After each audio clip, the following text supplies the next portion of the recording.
Reaching your first 4,000 watch hours is simple. Let me show you how to do it. So let's do some quick maths. So let's imagine we have a YouTube video. This YouTube video is 10 minutes long. And now let's imagine that we have a viewer whose head happens to be the same shape as a YouTube video, don't question it. But let's say this viewer watches this video all the way to the end. Now, because this video is 10 minutes long, your viewers watched it all the way to the end, that is going to get you 10 minutes of watch time. And remember, watch time is the thing we want to get our watch hours up so we can hit that 4,000 number. Okay, you've got that. What does this have to do with getting watch time? Well, let me show you. Let's run this scenario again, but let me just get rid of these. Let's put 2 more videos in here. So we've got one here and one here, right? Now let's say both of these additional videos are 10 minutes in length. But now when our viewer here watches all 3 of these videos, we're left with 30 minutes of watch time. So in summary, if we can get people to watch more of our videos,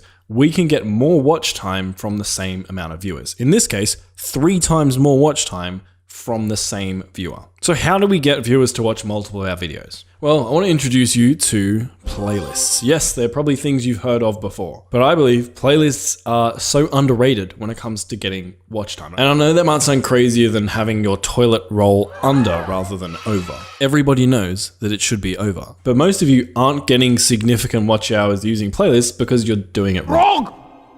All of you are. So let me show you how to do this. So if you click onto a regular video, right? This video here, for instance, you can see that on the right-hand side, on mobile, it'll be below the video, but on the right-hand side, there are videos from other channels. So the instant I decide to stop watching this video, I now have a bunch of other videos that I can click and procrastinate my life away on instead. However, if we open up this exact same video, but we open it up inside a playlist, what you can see is now on the right-hand side, all of my competitors' videos have been bumped down the screen. In fact, you can't even see them on my screen. All you can see are more of my videos. So not only will more of my videos autoplay if someone gets to the end of this, but also if someone doesn't get to the end of this video, the chances of them ending up on another one of my videos over here, much higher. And this can help you get one viewer to watch multiple of your videos, which leads to more watch time. But you might be saying, but Marcus, my playlists don't get any views, so it doesn't matter how great they are. No one knows they exist, which for 99% of you is going to be true. Playlists aren't very discoverable. So here's what you want to do. If you go to a playlist and you open up a video inside one of your playlists, you can then copy a link up here. Now, if I use this link and paste it into Google, what you'll see, it'll open up this video inside of my playlist. And it's much easier to get someone to click on your link than it is to get them to find one of your playlists on their own. So what I like to do, and this works on really small channels as well, in my descriptions, in my pinned comments, I'll leave links to other videos of mine. But if you click these links, what you'll see is it will open up this video inside of a playlist. And even if you're only getting 10, 20, 30, 40 views on YouTube, if you can get 20 or 30% of those people to click on your playlist links, all of a sudden you could be getting 20 to 30% more watch time without doing any extra work. And the more views you get and more videos you post, the more that compounds. But on its own, even though this helps, it's not going to be enough to skyrocket your way to 4,000 watch hours. So I have a bunch of other methods I'm going to share with you in this video that will help you hit the 4,000 watch hours. First though, let's play a game.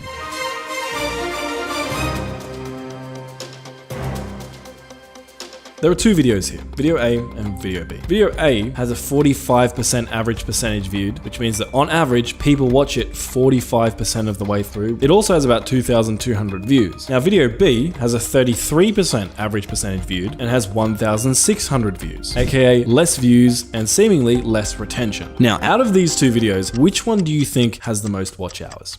Well, it's actually video B, even though the retention is worse and it has almost 500 less views. So how is that possible? Well, video B is 3 minutes and 13 seconds long. And as mentioned, on average, people watch it 33% of the way through, which means this video generates about 1 minute and 4 seconds of watch time per viewer. On the other hand, video A is 1 minute and 44 seconds long, and at a 45% average percentage viewed, that means it's generating about 47 seconds of watch time per viewer. Because when you think about it, the maximum amount of of watch time I can get from video B is 3 minutes and 13 seconds. But the max number of watch time I can get from video A is 1 minute and 44 seconds. Because video B is longer, it has the opportunity to get more watch time per viewer, and so even though its retention might seem worse and it's getting less views, it's actually generating more watch time. In other words, longer videos tend to result in more watch time. Now, big mistake people make here is they go out and just start adding a bunch of filler content to their videos to make them longer. And that doesn't work, because if you add filler content, it makes your video worse and people are going to leave your video. And having a long video doesn't help you get watch time if people don't actually watch that video. So how can we make our videos longer without adding a bunch of filler content or just adding so much content that it's going to take us forever to make the videos? Well, let's take a look at this video for a minute. And the video is about, well, you can see from the title and thumbnail. Now, when I watched this video, I noticed something very interesting. Jack starts off by explaining the video and how the challenge will work. Then he spends a bunch of time walking around the street trying to find someone who can rap. Then after finding his random guy, he meets up with him and interviews him in a car. Then they arrive at a recording studio where they're going to record their viral song and mess around for a bit. Then they actually record the song and listen to it back. And then and only then do they actually start doing the stuff that most people would expect the whole video would be about, which is actually taking this random guy and song that they've created and making it go viral. And at this point, the video's been going for about 7 minutes. Now, most beginners probably would have found a random guy, recorded a random song, and explained the premise of the challenge in about a minute, and then spent the rest of the video actually trying to make that random guy and song go viral. And because of that, their video probably would have ended up being quite short. So what I want you to do, regardless of what type of content you're creating, whether it's educational, entertainment, whether it's a challenge, take inspiration from Jack here. Don't just show people what it is you promised you were going to show them. Actually take people along for the journey of setting up the challenge you're about to participate in, or your line of thinking and coming to the conclusions that you are going to share with them. If Jack had just been like, hey guys, in this video I'm going to create a viral rapper, I found a random guy on the street, we recorded a random song, and now we're going to try and make this song go viral, let's do it. All of a sudden, his video is 7 minutes shorter. But the other thing you can also do to create longer videos is really obvious, but also really genius. So if we have a look at this channel, the videos that really got it started were funny moments compilation videos. This one here is the most successful of those compilation videos, 2.5 million views. And this one here is the second most successful compilation video with 1.7 million views. However, if we look at the watch time generated by these videos, the 2.5 million view video got 182,000 watch hours, and the 1.8 million view video got 274,000 watch hours. Now, the reason for this is, like we talked about earlier, making longer videos, but I want to draw your attention to the type of video this is. This is a Star Wars Battlefront funniest moments of 2017 video. In other words, it's just a compilation of videos that he's already made. And so many of you guys can create these kinds of videos and make them even longer than 40 minutes. You can make 1, 2, 3 hour long videos, just compiling videos that you've already created into what you package as a best of moments video. If you're an education channel, you want to find videos that you have that are highly related and sort of package them into sort of one big course video. So let's say you're a business channel and you have videos that teach people like how to find a domain name, how to choose what website builder to use, how to build a website, how to launch that website, how to get traffic to that website. Now, these can all be different videos that you have, but you can take all these different videos, combine them into a sort of long course, maybe record a few voiceover lines for the transitions of those videos, and all of a sudden you have now one video that's an hour or two long that can get a huge amount of watch time if it gets views, and it's taking you like no extra work because you're just leveraging content you've already created. But you're probably sick of hearing me talk about making videos longer and getting more average watch time per view. So the next tip I have for you guys is pretty counterintuitive. Now, I recently polled my audience on whether you guys find live streaming to be a good way to get more watch hours. 5,000 of you responded. And if we eliminate the I don't know, I just like voting in polls option, we can see that 65% of people who've tried live streaming on their channel have found it to be a good way to get more watch hours. And people have been commenting things like, live streaming was actually the only reason I was able to push my channel up into the monetization threshold. And absolutely, thousands of watch hours in a few months, exclusively live streaming, partnered because of it. And people saying, I've done one stream and I got about as much watch time as the average video on my channel, but took less effort to produce. So what are all these people doing to get so many watch hours from live streaming? Well, I'll show you that in a moment, but first, I want to thank today's sponsor, vidIQ. vidIQ is the most popular YouTube growth tool in the world, objectively, and I want to show you a new feature they have that theoretically lets you generate everything you need to create your next video in as little as one click. So when you log into vidIQ, go to generate, then enter the type of video you want to create.